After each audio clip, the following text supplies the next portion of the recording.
মধ্যপ্রাচ্যের আকাশে কি বড় ঝড়ের ইঙ্গিত? মাত্র ২৪ ঘন্টায় ৫০টিরও বেশি যুদ্ধবিমান মধ্যপ্রাচ্যে সরিয়ে নিয়েছে যুক্তরাষ্ট্র। লক্ষ্য ইরানকে ঘিরে বাড়তি সামরিক প্রস্তুতি। প্রশ্ন হচ্ছে, কূটনৈতিক আলোচনা চলার মাঝেই কেন এই শক্তির প্রদর্শন?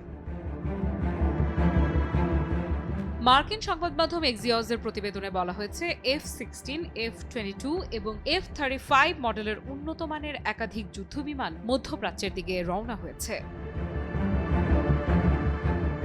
এই পদক্ষেপের খবর প্রকাশ করেছে ইসরায়েল ভিত্তিক সংবাদ মাধ্যম দ্য জেরুজালেম পোস্ট। তাদের দাবি, এক মার্কিন কর্মকর্তা নিশ্চিত করেছেন এটি বৃহত্তর বিমান ও নৌশক্তি জড়ো করার অংশ।